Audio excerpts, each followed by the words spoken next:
Ladies and gentlemen, my truly honor today to make presentation of 8th Commandment and organizational leadership. You shall not give false testimony against your neighbor. It's Exodus chapter 20 and 16.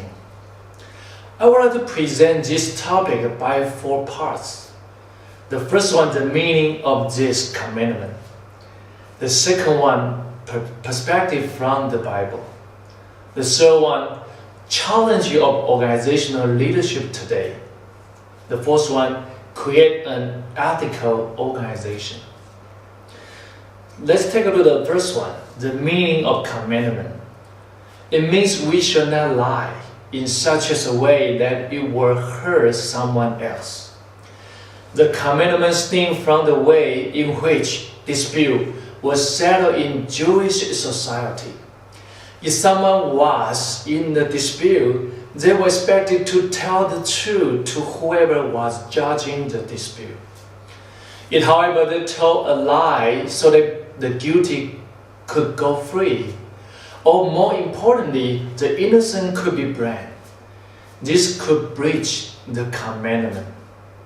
So the 8th commandment forbids misinterpreting the truth in our relations with others. So this moral prescription flows from the vocation of the holy people to bear witness to their God who is the truth. So by implication, what are supposed to do to be truthful is also part of this command. Truthfulness, honesty, integrity, and other similar traits are to be characteristic of our life. The second part, the perspective from the Bible. The Bible also tells us that God hates lying. In the Proverbs chapter 16 to 19 says, there are 6 things the Lord hates, 7 that are detestable to him: the haughty eyes, a lying tongue, hands that shed innocent blood, a heart that devises wicked scheme, a feet that are quicker to rush into the evil, a false witness who pours out lie, and a man who stirs up dissension among brothers. So we can easily notice there are 2 of the 7 have to do with lying. In Proverbs 12:22 said, the Lord detests lying lips, but the delight in men who are truthful. So let's spend a little more time to take a close look at the commandment. One, you can see, you should not intentionally speak that which is untrue. The first of all, the commandment means you should not intentionally speak that which is untrue. In Leviticus chapter 19, 11 to 12 said, do not lie, do not deceive one another. Do not swear falsely by my name, and so profane the name of your God. So in this chapter 19, it's dealing with the application of several of the 10 commandments. And here's the 8th commandment. It is showing to including all forms of lying. So in Colossians, the chapter 3 also made this wider application. Do not lie to each other, since you have taken up your old self with its practice and have put on the new self, which is being renewed in knowledge in the image of its creator. So it's important for all of us to realize the 8th commandment is not just limited to the current situation. You should not intentionally speak anything which you know to be untrue, or provide evidence to untruth. So the second part, you should not speak evil against another. So secondly, the commandment means that you should not speak evil against another person. It's interesting when you compare the 10 commandments as originally given here in Exodus 20 with the second giving of the 10 commandments. It's Deuteronomy chapter 5. And in Deuteronomy chapter 5, we find Moses reminding the Israelites about the 10 commandments take place 40 years later outside the border of commandments, as well as further explaining to them About the 10 Commandments, so there are some minor differences. In Exodus chapter 20, the word translated false. In false testimony, in the word that means untrue. In Deuteronomy chapter 5, the word translated false in false testimony is a word that means insincere, empty, or worthless. This goes beyond the simple that which is untrue and including speaking any evil against your neighbor.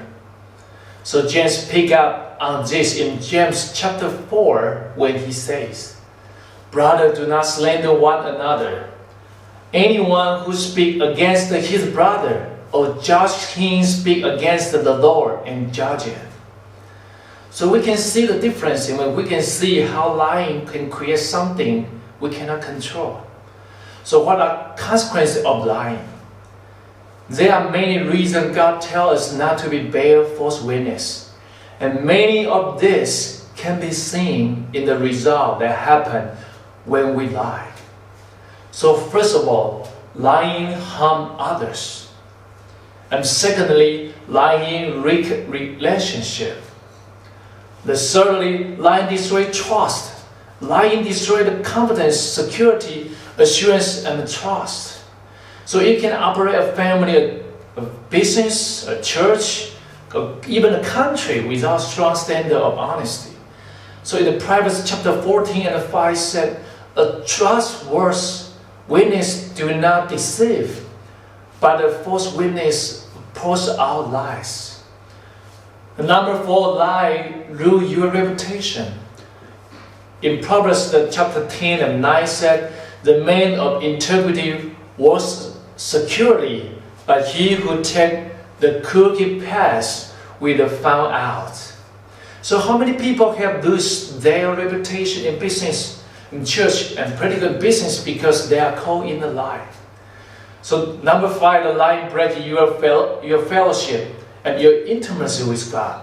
In Psalm chapter 101 and verse 7, God said, "No one who practices deceit will dwell in my house." So no one who speaks the falsely will stand in my presence. In order to have the fellowship with God, we mustn't confess our sin and leave our lie behind. So the third part, the challenge in our organization leadership today.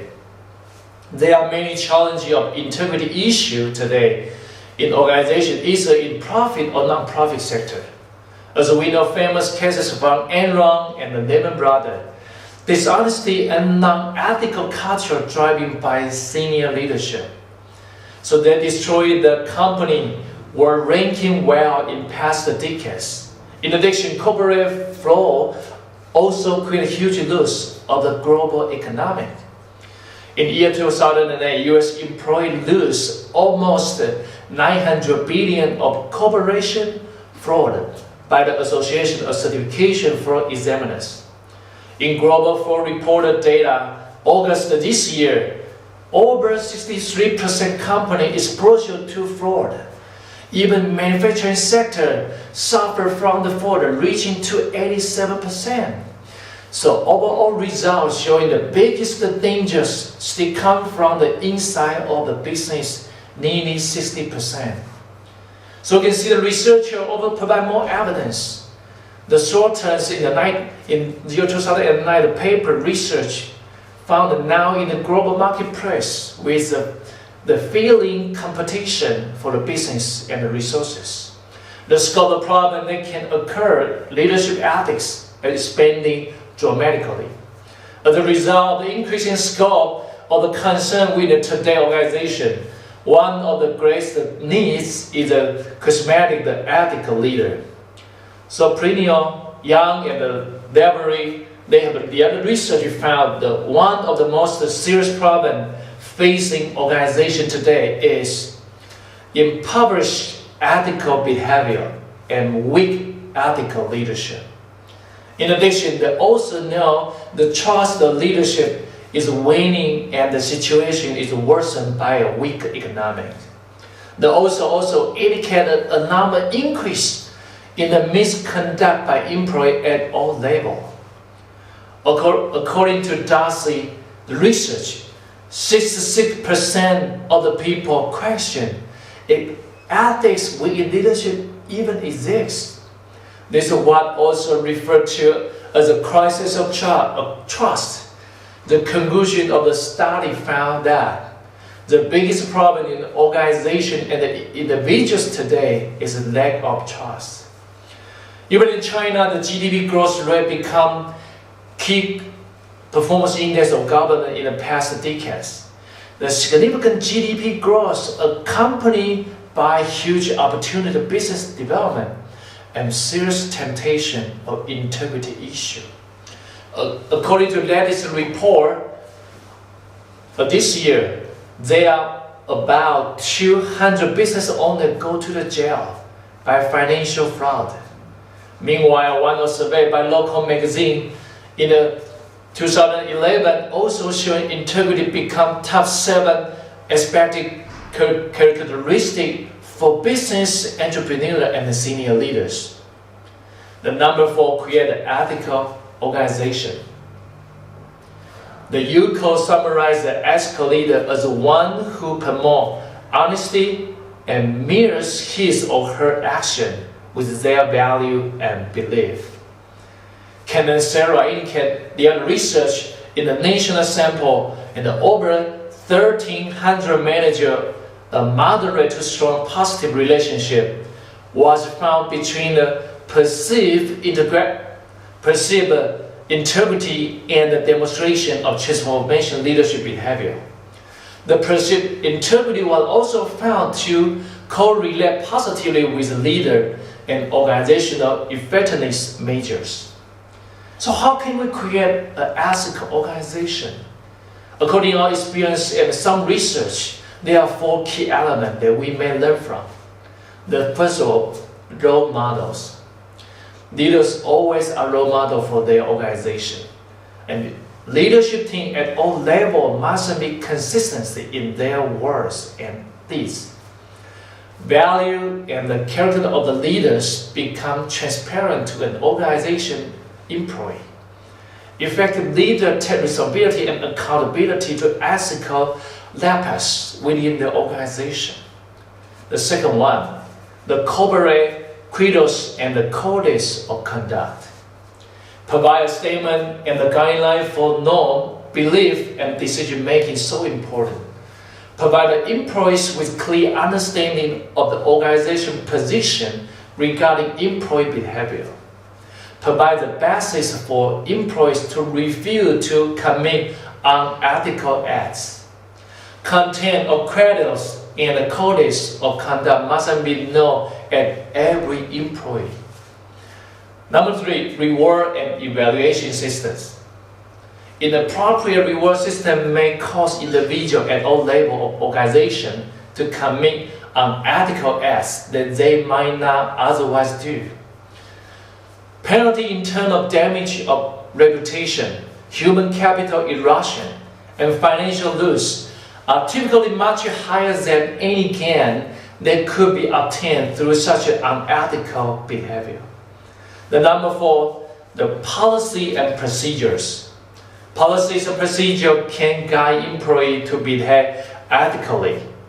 Policy and procedure must be reinforced, effective communication, enforcement, monitoring, and even sound corporate government practice. Conclusion. Ephesians chapter 4 and 15 said, where Paul writes about speaking the truth in love.